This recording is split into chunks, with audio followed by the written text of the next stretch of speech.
नमस्कार मित्रांनो, लॉकडाऊन मध्ये सर्वजण घरीच होते. अनेक जण कोविड-19 ने ग्रस्तही झाले.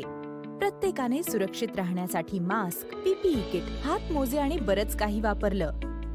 मात्र यामुळे जैववैद्यकीय कचऱ्याचे ढीगही साचले. कचरा जाळणे किंवा जमिनीत पुरणे हे दीर्घकालीन उपाय नाही. हाच विचार CSIR राष्ट्रीय रासायनिक प्रयोगशाळा पुणे येथील शास्त्रज्ञ करत होते. त्यांनी जैववैद्यकीय कचऱ्यावर पुनर्प्रक्रिया करण्याचं ठरवलं, जसे की पीपीई किट, हातमोजे, मास्क आणि अन्य कोविड-19चा कचरा. हे त्यांनी 7 शिगेला असतानाच्या काळात गोळा केले. त्याचे ऑटोक्लेव्ह प्रक्रियेद्वारे निर्जंतुकीकरण केले. त्यानंतर स्वच्छ केलेला कचरा औद्योगिक भागीदारांकडे नेण्यात आला. त्यानंतर शास्त्रज्ञांनी श्रेडिंग मशीन वापरून सर्व जैववैद्यकीय कचऱ्याचे लहान पॉलीप्रॉपिलीन पावडर मध्ये रूपांतर केले.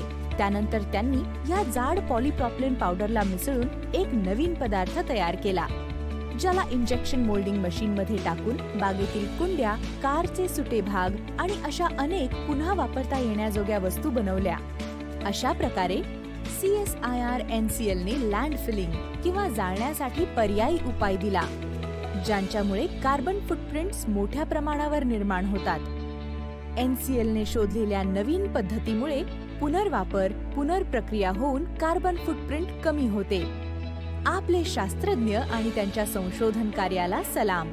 डॉक्टर हर्षवर्धन पोळ आणि डॉक्टर अनुया निसळ यांचे धन्यवाद. त्यांनी आपले तंत्रज्ञान सामायिक केले आणि त्याचमुळे हा व्हिडिओ तयार झाला.